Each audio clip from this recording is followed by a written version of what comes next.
સમાચાર સામે આવ્યા છે સુરેન્દ્રનગર લોકસભા ચૂંટણી તો ત્રીજા તબક્કાનું ગુજરાતમાં મતદાન ધંધુકામાં મતદારોનો પ્રવાહ જોવા મળ્યો છે। વહેલી સવારથી જ લોકો મતદાન કરવા માટે પહોંચ્યા। શાંતિપૂર્ણ વાતાવરણમાં મતદાન કરવા માટે પહોંચ્યા છે અને શાંતિપૂર્ણ વાતાવરણમાં મતદાન પણ થઈ રહ્યું છે। મતદાન મથકો પર લાંબી કતારો જોવા મળી છે। મતાધિકારનો લોકો ઉપયોગ કરવા પહોંચ્યા। વહેલી સવારથી જ મતદારોનો પ્રવાહ શરૂ થયો છે। સુરેન્દ્રનગર લોકસભા ચૂંટણી વહેલી સવારથી જ લાંબી કતાર જોવા મળી। મતદાનના અલગ અલગ સેન્ટર પર મતદારનો પ્રવાહ જોવા મળ્યો છે। ધંધુકામાં મતદારોનો પ્રવાહ જોવા મળ્યો છે। શાંતિપૂર્ણ વાતાવરણમાં મતદાન થઈ રહ્યું છે તો મતદાન મથક પર લાંબી કતારો જોવા મળી છે। આ સીધા દ્રશ્યો અમે આપને બતાવી રહ્યા છે। ધંધુકામાં પણ મતદારોનો પ્રવાહ જોવા મળ્યો છે। વહેલી સવારથી જ લોકો કતારમાં પહોંચ્યા, ઉભા રહી અને મતદાન કરશે।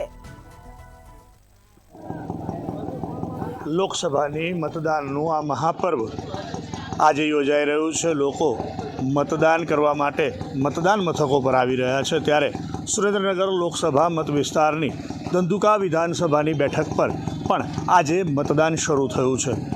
સવારે 7 વાગ્યાથી શરૂ થયેલું મતદાન શરૂઆતથી જ ધીમો પ્રવાહ ક્યાંક દેખાઈ રહ્યો છે, પણ ધીમે ધીમે મતદારો એકલ દોકલ 2 5 એવી સંખ્યામાં હાલ અહીં મતદાન મથકો પર આવી પોતાના મતાધિકારનો પ્રયોગ કરી રહ્યા છે।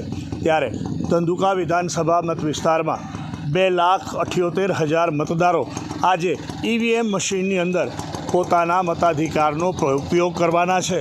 ત્યારે ખાસ કરીને ચૂંટણી પંચ દ્વારા પણ કેટલીક વિશેષ વ્યવસ્થાઓ અહીંયા કરવામાં આવી છે।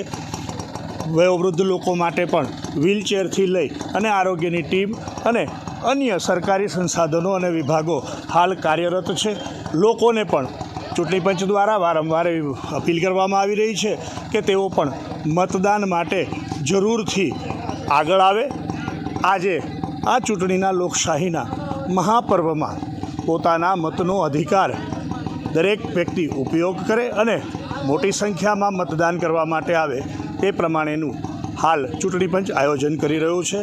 લોકોના મતદારોમાં પણ હાલ થોડો ઘણો ઉત્સાહમાં સવાર કરતાં વધારો દેખાઈ રહ્યો છે।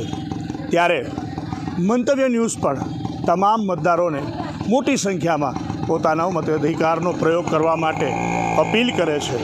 હરિઓમ સોલંકી, મંતવ્ય ન્યૂઝ, ધંધુકા।